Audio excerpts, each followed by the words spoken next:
Welcome to the deep dive.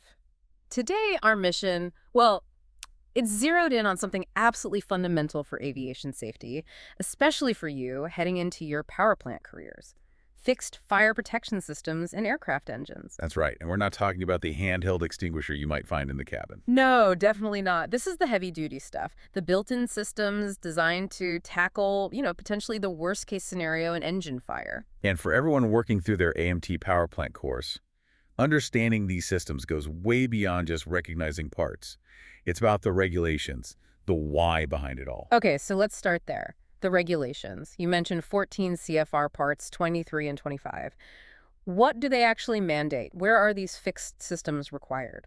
Well, it covers quite a range, based mostly on risk and complexity. First off, all multi-engine, turbine-powered aircraft. That's kind of a given. Right. Big engines, lots of heat. Makes sense. Then you've got multi-engine reciprocating engine aircraft, but specifically those with turbochargers. Ah, because the turbo adds significant heat and pressure into the mix. It's exactly. More potential for issues. Also, any aircraft where the engine just isn't readily visible from the flight deck, if the crew can't see it, they need an automatic detection system. Makes sense, right? Absolutely. Out of sight, needs a sensor.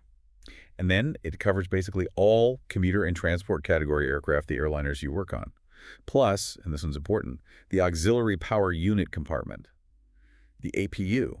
Right. The ATU often gets overlooked, but it's essentially a small jet engine back there. Needs protection too. Definitely. So, bottom line, if you're working on commercial aircraft, you will be dealing with these fixed fire protection systems. And the scope of your work as an AMT revolves around what the manufacturer calls the fire zone, correct? That's the key term, the fire zone. It's a specifically designated area defined by the manufacturer that requires really three things working together. Okay, what are those three? 1. Reliable detection. You need sensors to know a fire has started. 2.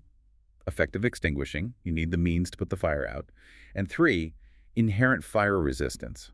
The surrounding structure needs to contain the fire long enough for the systems to work and the crew to react. Detection, extinguishing, containment. Got it. Everything we're talking about today fits within that zone. Precisely. The sensors, the bottles, the plumbing, it's all strategically placed within those designated fire zones. All right, let's move into section 1, the threat itself.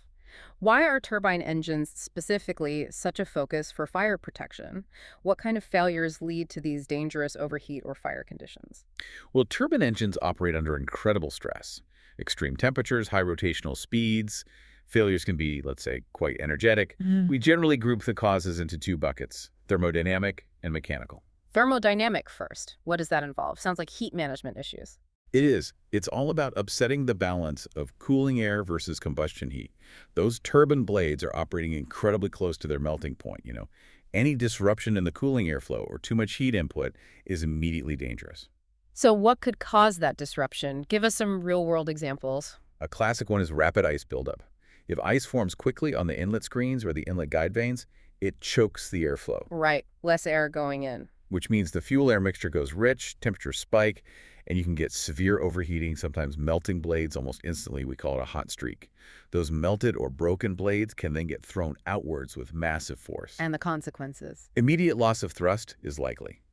But worse, those high-energy fragments can puncture the engine casing, sever the tail cone, or penetrate nearby structures, fuel tanks, hydraulic lines, a recipe for disaster. And it's not just external things like ice, right? Internal system faults can cause thermodynamic issues too. Oh, absolutely. Take bleed air, for instance. If you have excessive bleed air being drawn off the compressor, maybe for the cabin or anti-ice systems, or if there's a significant leak in a bleed duct. That's air that's not cooling the core. Exactly. It starves the engine of cooling air, driving up internal temperatures. Same thing if you have faulty engine controls causing a compressor stall or dumping too much fuel. It overwhelms the cooling design, leading to internal destruction. Okay, that covers thermodynamic causes. What about the second category, mechanical failures? Mechanical failures are more about things physically breaking apart. Fractured blades, failed bearings, that sort of thing. Like a turbine blade letting go? Precisely. If a blade breaks off, especially in the later turbine stages, it might just puncture the tail cone. That creates an overheat condition, sure, because hot exhaust gases escape where they shouldn't. But a failure in the forward stages, the compressor or the high-pressure turbine, that's usually much worse. Why is a forward stage failure more severe? Because the energy levels are higher, and the real danger is containment breach. If a broken blade or disc fragment penetrates the main engine case, Then it's outside the core, in the nacelle area. and that nacelle is packed tight. Fuel lines, oil lines, hydraulic lines, hot bleed air ducts. A high-speed fragment puncturing the case almost guarantees it will rupture one or more of those lines carrying flammable fluids. Mixing fuel and an ignition source. Instant fire. And sometimes it's less dramatic, but still dangerous. An improperly adjusted fuel nozzle, for example, might cause a localized hotspot that, over time, burns through the combustor can or the tail cone. It's insidious. Given all these potential ignition points and flammable fluids packed so closely, the fire zone isn't just one big area, is it? It's more specific. Oh, much more specific, especially on modern turbofans. If you look at diagrams, you'll see multiple zones designated. Yeah. Typically, the engine power section itself is one zone. The engine accessory section with the gearbox and pumps is another. If there's no real isolation between those two, the whole compartment might be a single zone. But definitely the APU compartment, any fuel-burning heaters, those are always zones. And within the engine itself? The compressor and accessory sections are usually zoned. And critically, the combustor, turbine, and tailpipe sections, especially anywhere flammable fluid lines run through or near those hot areas. It's a complex mapping exercise for the designers. That complexity really underscores the need for detection systems that are fast, accurate, and incredibly reliable. Which brings us nicely to Section 2, the detection systems themselves. Before we dive into specific types, what makes an ideal fire detection system? What are the design goals? Reliability is number 1, 2, and 3. The absolute worst thing, well, maybe second worst after missing a real fire, is a false warning. Because a false warning could lead the crew to shut down a perfectly good engine, maybe even discharge the extinguishing agent unnecessarily. Exactly. Huge safety implications. So, ideal system, 0 false warnings under any normal operating condition, no matter the vibration, temperature swings, fluid splashing around. Okay, no false warnings. What else? It needs to be fast, rapid indication, and it needs to pinpoint which engine or area is affected. Accuracy is key. And it shouldn't just say fire, right? No, it also needs to clearly indicate when the fire is out after the agent is discharged, and, importantly, signal if it reignites. That reignition warning is critical. What about physical characteristics? These things live in a harsh environment. They have to be tough, resistant to damage from oil, water, cleaning solvents, vibration, extreme temperatures. They need to be lightweight, mountable pretty much anywhere. Electrically, they should ideally run right off the aircraft's main power bus, no special inverters needed, and draw minimal current when just monitoring. And the cockpit indication? Clear and unambiguous. A dedicated warning light, usually red, an audible alarm, and crucially, a completely separate independent detection system for each engine. No sharing circuits when it comes to fire detection. Total redundancy. Okay, let's look at the technologies. We can start with the older spot detectors. First up, the thermal switch system. How does that work? The thermal switch is pretty straightforward. It's basically an overheat detector. It uses these small individual switches placed at strategic hotspots. And they react to a specific temperature. Correct. It's a fixed temperature system. Inside each switch is usually a bimetallic strip that's calibrated to bend and close an electrical contact when it reaches a preset temperature, say 400 degrees Fahrenheit or whatever the limit is for that location. How are they wired? The switches themselves are typically wired in parallel with each other. So if any one switch senses an overheat and closes, it completes the circuit. That parallel group of switches is then wired in series with the warning light in the cockpit. So any single switch closing turns on the light. Precisely. Simple and effective for overheat detection. And how do you test these? You can't exactly light a fire during pre-flight. No, definitely not. They include test circuitry. Usually there's a test relay that, when activated by the crew or maintenance, sends a small current through the wiring in the light bulb to verify the circuit integrity. Some older systems also had dimming relays, just a resistor to make the light less bright for night flying. But the core principle is that fixed temperature trigger. Okay, fixed temperature. Now contrast that with the thermocouple system. You mentioned this works very differently. This is a key one for AMT students to grasp, right? Absolutely critical difference. The thermocouple system does not detect a fixed temperature. It detects the rate of temperature rise. Rate of rise, so a slow, gradual overheat might not trigger it. Correct. That's its main limitation. It's designed to react to the rapid temperature spike characteristic of a fire, not a slowly developing overheat like, say, a failing bearing getting hotter over several minutes. How does it sense that rapid rise? What's the physics? It uses the thermocouple principle. You have two dissimilar metal junctions. One is the hop junction, which is physically exposed to the engine compartment air.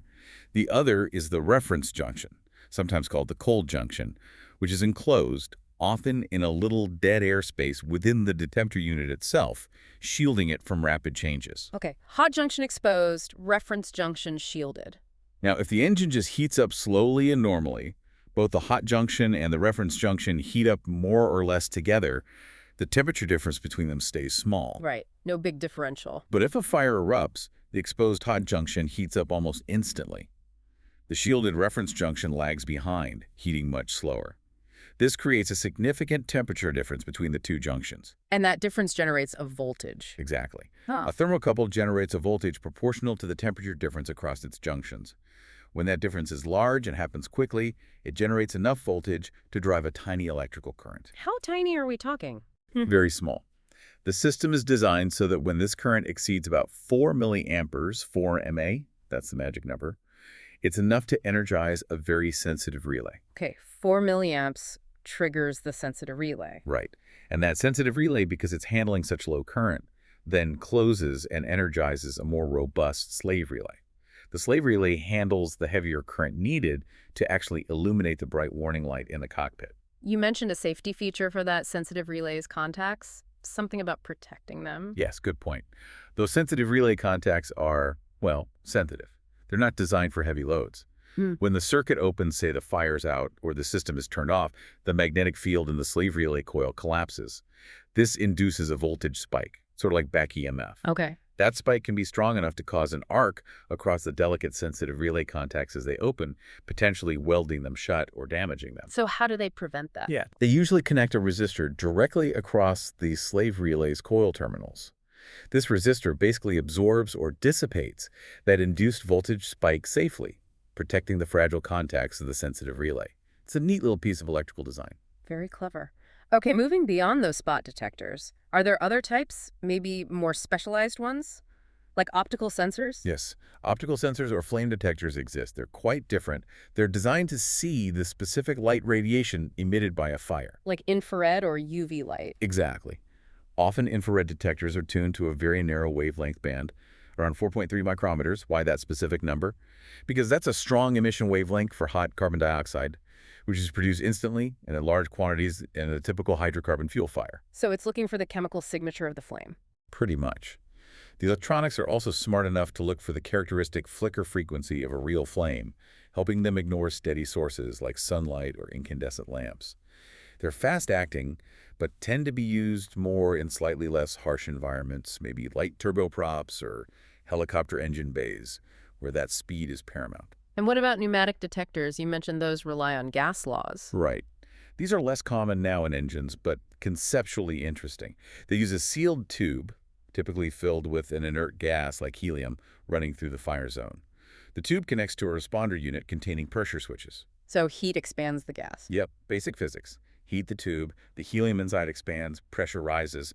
If the pressure hits a certain threshold, it activates an alarm switch. The clever part is often an integrity switch. What does that do? It monitors for low pressure. If the sensing tube gets damaged, cracked, or develops a leak, the helium pressure will drop.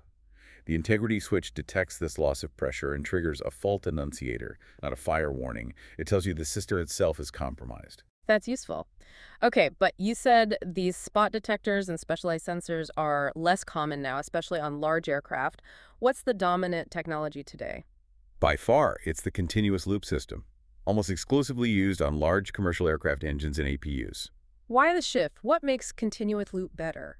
Primarily coverage and ruggedness. Instead of just monitoring specific spots, a continuous loop sensor provides detection capability along its entire length, like a line of defense running throughout the fire zone. And they're generally built tough. Okay, let's look at the main types. You mentioned the Fenwal system earlier. How does that one work? The Fenwal system uses a central conductor wire inside a thin metal tube, usually Inconeltor for heat resistance. The space between the wire and the outer tube is packed with a special material, a eutectic salt. Eutectic salt, what's special about that? A eutectic salt mixture is engineered to melt very suddenly at a specific high temperature. Under normal conditions, the solid salt acts as an electrical insulator, so there's very high resistance between the center wire and the outer tube, which is usually grounded. But when it gets hot enough? When an overheat or fire raises the temperature to the salt's melting point, the salt liquefies. In its liquid state, its electrical resistance drops dramatically. Ah, so it becomes conductive. Exactly. It allows current to flow easily between the center wire and the outer sheath. The system's control unit detects this sharp drop in resistance, or rise in current flow, and triggers the fire alarm. And you mentioned redundancy. Yeah, they're often wired in a loop configuration, meaning the control unit connects to both ends of the sensing element. This way, if the element wire breaks somewhere in the middle, creating an open circuit, the system can often still function, sensing the overheat from either end up to the breakpoint. Okay, that's Fenwal. Now, the other major player is the Kitty system. How does it differ? The Kitty system also uses conductors inside a tube, but instead of eutectic salt, it uses a thermistor core material. Thermistor. That changes resistance with temperature too, right? But differently. Right, but it's a proportional change. Unlike the eutectic salt, which is basically insulator or conductor based on melting, the thermistor material's resistance decreases gradually and predictably as its temperature increases. It gives an analog-like signal, not just an on-off switch. What's the advantage of that proportional signal? It allows for a two-level response. The control unit can be programmed to issue a lower-level overheat warning at a certain resistance value, corresponding to a moderate temperature rise, perhaps indicating a hot bleed air leak or an impending problem. An early warning. Exactly. Then, if the temperature continues to climb much higher, resistance drops further, and the system triggers the full fire warning at a second higher threshold. That's a significant advantage, getting an overheat alert before it becomes a full-blown fire. Definitely. And there's another benefit to that analog signal, because the resistance provides a continuous indication of temperature along the loop. You can actually get temperature data out of it. Precisely. The KID system can often provide average or localized nacelle temperature data to the aircraft's central monitoring systems, like the AMS, Aircraft In-Flight Monitoring System, on Boeing aircraft. This gives the crew and maintenance much more situational awareness. And you mentioned earlier the system can tell the difference between a fire and an electrical short. How does the KID system do that? It uses the rate of change of resistance. An electrical short, like the internal wires touching, causes the resistance to drop almost instantaneously, much faster than the thermistor material could physically heat up even in the most intense fire. The control unit sees that near-instant drop and interprets it as a short-circuit fault, suppressing a false fire alarm. Very sophisticated. Now, to really boost reliability and fight false alarms, manufacturers went a step further with dual-loop systems, right? Yes, this is standard practice on transport category aircraft. You essentially install two independent continuous loops, running side by side, monitoring the same fire zone. Two separate systems watching the same area. And they operate using AND logic. This means the control circuitry will only issue a fire warning if both loop A and loop B signal a fire condition simultaneously. So, if only one loop signals fire, maybe due to a fault? No alarm is given. This dramatically reduces the chance of a false warning caused by a single malfunctioning loop. But what if one loop has already failed? Maybe it has an open circuit before a fire starts. Then the A&D logic wouldn't work, would it? That's where the system gets even smarter, particularly on modern aircraft like the 777. They incorporate automatic self-interrogation. Self-interrogation? What does that mean? Okay, imagine loop A signals a fire, but loop B remains silent. Before sounding the alarm, the control unit instantly performs a quick electrical test on loop B. Checking if loop B is even working. Exactly. If loop B tests okay, meaning it should have seen the fire if it were real, the system concludes loop A's signal must be false and suppresses the warning. The logic is, a real fire should trigger both working loops. Okay, that makes sense. It uses the healthy loop to validate the signal from the other. Right. Now, scenario 2. Loop A signals fire. Loop B is silent. The system interrogates loop B and finds it's inoperative. Maybe it has a known break or fault. So loop B can't provide confirmation either way. In that case, the system trusts the signal from the one known good loop, loop A, and immediately issues the fire warning. It also alerts the crew that the system has automatically reverted to single-loop operation, indicating a lower level of fault tolerance. And this all happens automatically. In milliseconds. It's incredibly fast, providing the best possible protection against both missed fires and false alarms, even with potential faults present. That's impressive logic. And physically mounting these loops, you mentioned support tube mounting earlier as being important for maintenance. Yes, this is a big help. Instead of just clipping the relatively delicate sensing element directly to engine brackets or structures where it can get vibrated or chafed, The element is typically secured with closely spaced clamps and protective grommets onto a sturdy, preformed stainless steel support tube. This tube is custom bent to follow the contours of the nacelle precisely. So the tube takes the brunt of the vibration. Largely, yes. It protects the sensing element from mechanical damage, ensures it stays clear of hot spots or moving parts, and very importantly, makes installation repeatable. When you remove and reinstall the loop, maybe during an engine change, the support tube ensures it goes back in exactly the right position every time. Much better for reliability and easier for the AMT. Makes perfect sense. Okay, we've detected the fire, now we need to put it out. Let's move to Section 3, extinguishing systems. The hardware and the agents. What are the basic requirements here? Regulations drive this. Part 23, for smaller commuter aircraft, might only require a single-shot extinguishing capability per engine. But Part 25, covering transport category aircraft, mandates 2 discharges. 2 shots. Why 2? Redundancy and effectiveness. The first shot might not completely extinguish the fire, especially if it's deep-seated, or the fire might reignite after the initial concentration of agent dissipates. Having a second shot available gives the crew another chance. Okay, and what are we shooting at the fire? What are the common extinguishing agents? The long-standing standard in commercial aviation is Halon 1301. Chemically, it's bromotrifluoromethane. Why Halon 1301? What makes it so good? It's incredibly effective at chemically interrupting the combustion process itself. It's also electrically non-conductive, relatively low in toxicity at the concentrations used for firefighting, leaves no residue, requires no cleanup, and it's not corrosive. It checks a lot of boxes. But there's a big environmental issue with halon, isn't there? Especially important for you AMTs handling it. Huge issue. Halon 1301 is a potent ozone-depleting substance. Its production has been banned globally under the Montreal Protocol for many years now. So where does the halon used in aircraft come from? It's all recycled halon. Existing stocks are carefully recovered, purified, and reused. There's a whole industry around managing the halon bank. While replacements are being developed and certified, Halon 1301 remains critical for aviation safety, so its careful handling and recovery are paramount. You need specific training on handling procedures. Good to know. Are there other agents sometimes used? You mentioned carbon dioxide, CO2. Yes, CO2 is sometimes used, particularly in older designs or maybe cargo compartments. It's effective, especially on flammable liquid and electrical fires, and it has the advantage of providing its own pressure for discharge. It basically smothers the fire by displacing oxygen. But you mentioned a caution with CO2 around turbine engines? A serious one. CO2 discharges as an extremely cold gas in snow. If you blast a large amount of CO2 onto a very hot, running, or recently shut down turbine engine. Thermal shock. Exactly.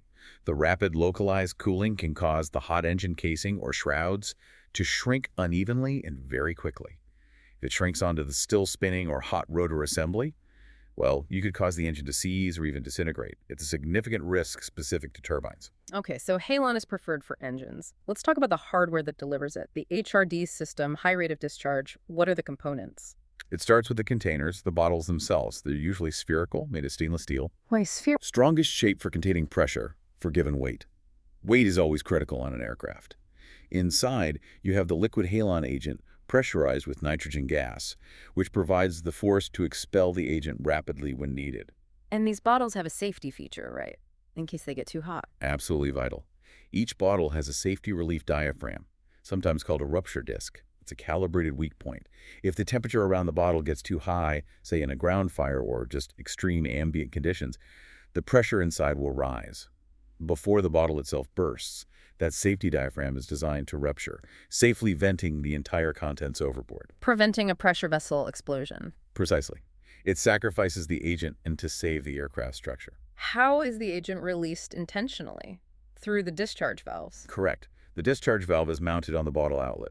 The most common type uses an electrically fired explosive cartridge, often called a squib. A squib, like a small controlled explosion. Essentially, yes. When the flight crew hits the discharge button, an electrical current fires the squib. The squib's detonation drives a small piston or cutter that instantly ruptures a sealing disc, known as a frangible disc, inside the valve. And that opens the path for the agent. Instantly. The high-pressure nitrogen forces the halon out through the valve, into the plumbing, and out the nozzles in the fire zone at a very high rate, hence high rate of discharge. On two-shot systems, there's also complex check valve plumbing to make sure bottle 2 doesn't discharge into bottle 1 if bottle 1 has already been fired.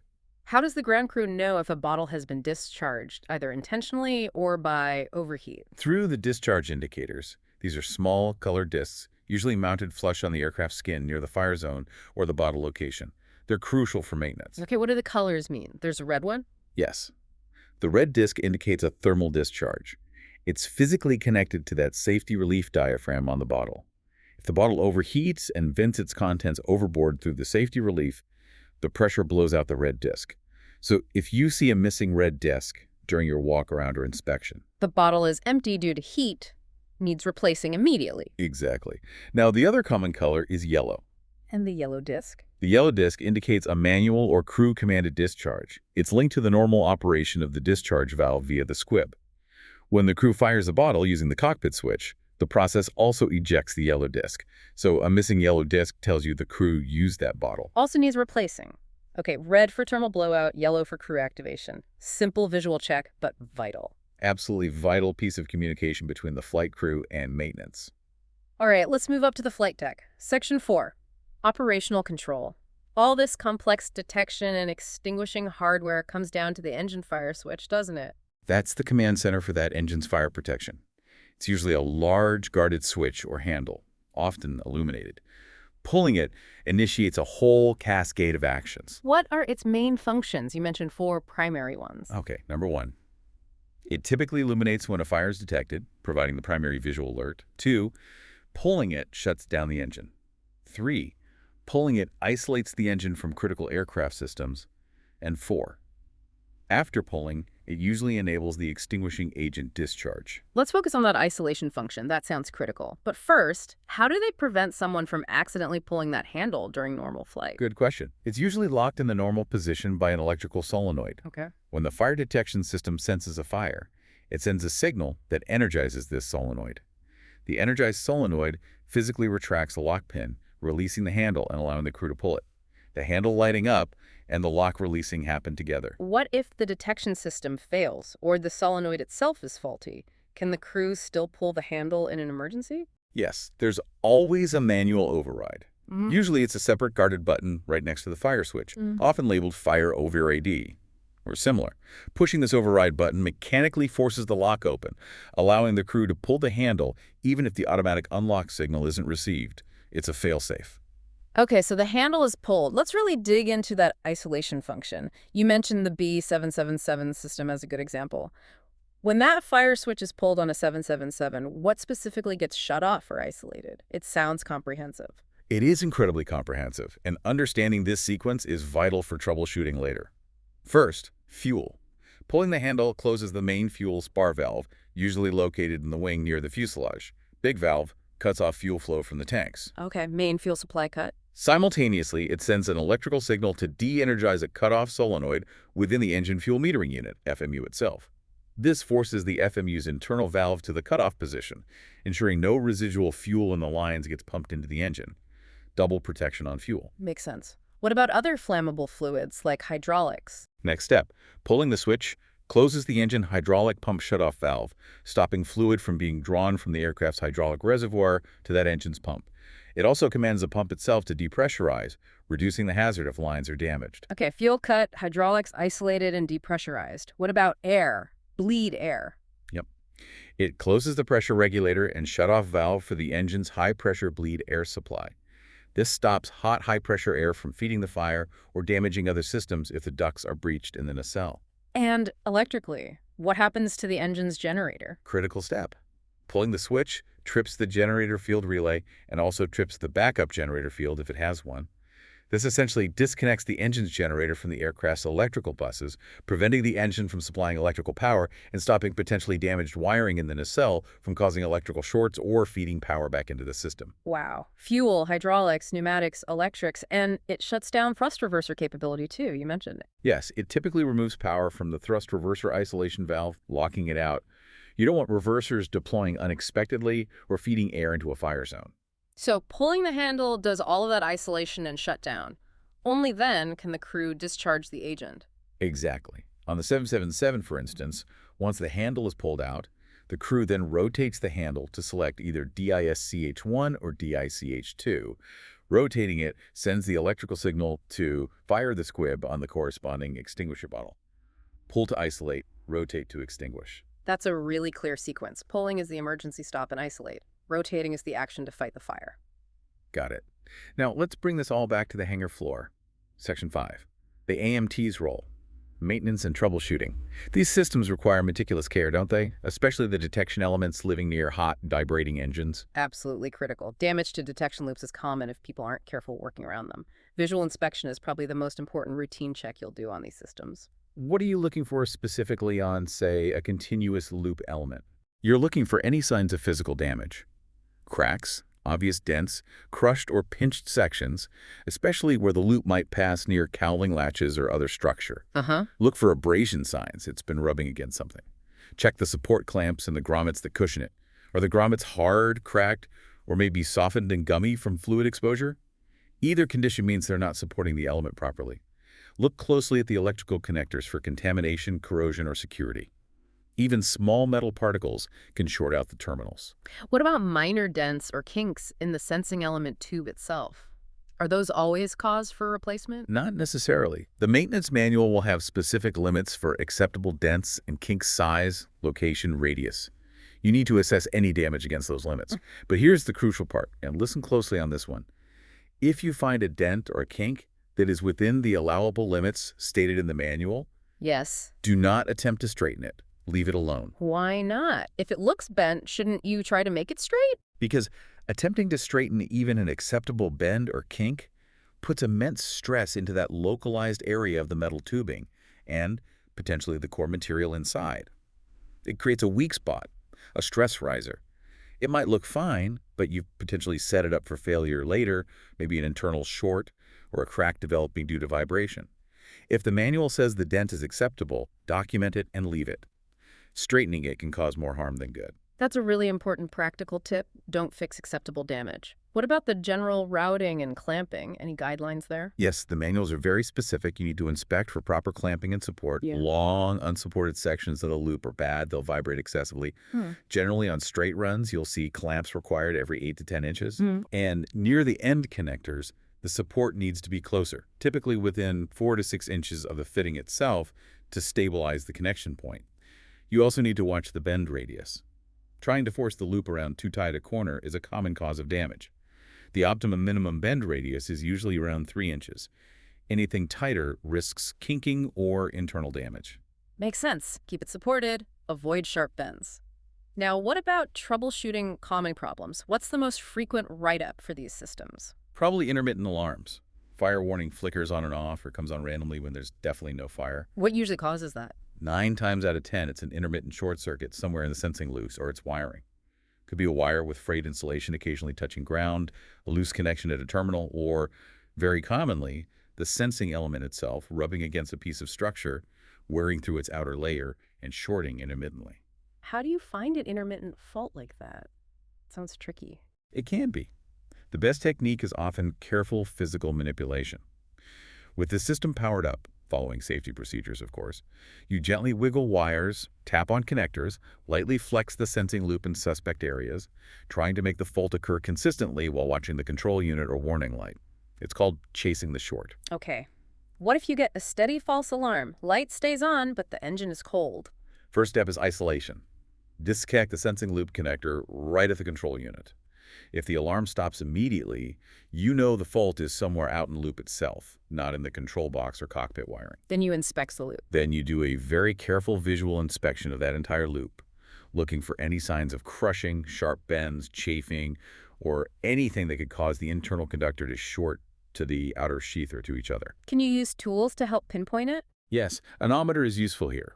If you suspect a kink or bend is causing an internal short, you can connect an ohmmeter across the loop's terminals, disconnected from the aircraft. Then, gently tap or flex the suspected area. If you see the resistance momentarily drop to a very low value on the meter while you're manipulating that spot, you've likely found your internal short. Good technique. What if the system fails the other way? Fails to test, or doesn't alarm when it should? Well, first check the obvious. Is power getting to the system? Check circuit breakers. Is the test switch itself working? Is the warning light bulb burned out? Basic electrical troubleshooting. If those are okay, the problem could be an open circuit somewhere in the sensing loop, a broken wire, a bad connection, or potentially the control unit itself could be faulty. You'd follow the specific fault isolation procedures in the maintenance manual. All right, let's switch to the extinguishing system maintenance. What are the key checks there? Container pressure seems like a big one. Absolutely. The pressure in those halon bottles is critical for ensuring a high-rate discharge. But you can't just look at the gauge and say, it looks okay. Why not? Because the pressure of the nitrogen gas used to pressurize the bottle is highly dependent on temperature. The same bottle will show significantly higher pressure on a hot day than on a cold day. So how do you check it correctly? Every bottle, or the maintenance manual, will have a pressure temperature curve graph. It's a chart. You must first accurately measure the current ambient temperature of the bottle itself.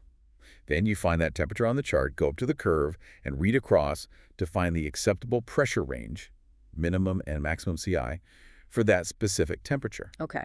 Read temperature, find the corresponding acceptable pressure range on the chart. Then you compare the reading on the bottle's pressure gauge to that acceptable range from the chart.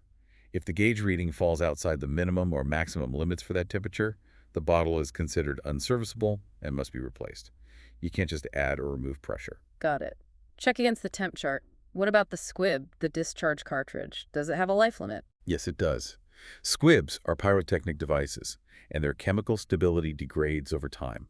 They have a defined service life, calculated for the date of manufacture stamped on the cartridge itself. This is often 5 years, sometimes longer depending on the type. You have to track this life limit and replace the cartridge before it expires. Makes sense. Now, you mentioned a really critical installation caution about these cartridges. Oh, what? What was that again? This one is vitally important, especially for new mechanics. If you remove an explosive cartridge, squib, from a discharge valve, for any reason, inspection, testing, whatever, it should never be reinstalled in a different discharge valve assembly. Some manuals might even say, never reinstall it, period, always use a new one. Why such a strict rule? It seems wasteful if the cartridge is still within its life limit. It's all about guaranteeing electrical contact when it matters most. The issue is tiny variations in manufacturing tolerances. The depth that the electrical contact pin protrudes inside the valve body where the squib makes contact can vary slightly from one valve assembly to another. Now, imagine you take a squib that was installed in valve A, where the contact pin was slightly longer. The end of the squib's electrical contact gets slightly indented or set to match that pin. If you then try to install that same squib into valve B, which happens to have a slightly shorter contact pin. The indented squib contact might not touch the shorter pin. Exactly. You could end up with no electrical continuity or intermittent continuity. When the crew hits the discharge button, the signal might not reach the squib and the bottle won't fire. Catastrophic failure during an actual fire. Wow. Okay, so because of those tiny tolerance differences and the indentation issue, you risk losing electrical contact if you swap used squibs between valves. Precisely. The only way to be absolutely sure of good contact is to install a new, unfired squib into the valve assembly according to the manual. Don't mix and match used squibs. It's a critical safety procedure. That's a fantastic, practical piece of knowledge for anyone working on these systems. Okay, this has been incredibly detailed.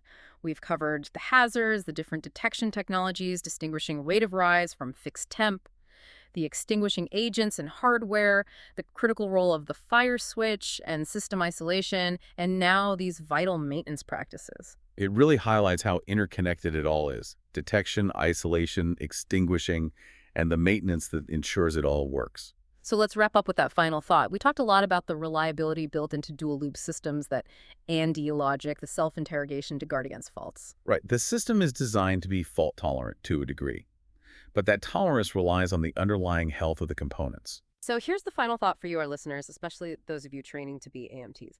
Given that extreme reliance on automated dual-loop logic and self-interrogation for reliability, what specific maintenance actions must you perform to ensure that both loops remain fully functional and reliable? Remember, if one loop fails, the system reverts to single-loop operation, losing that redundancy. What does your detailed inspection checking for those tiny kinks, that slight chafe mark, the condition of that grommet, the security of that connection, what does that meticulous work actually prevent in those crucial first seconds after a fire starts, before the system even has a chance to detect a potential fault in one of its loops? Think about how your work directly maintains the designed level of safety.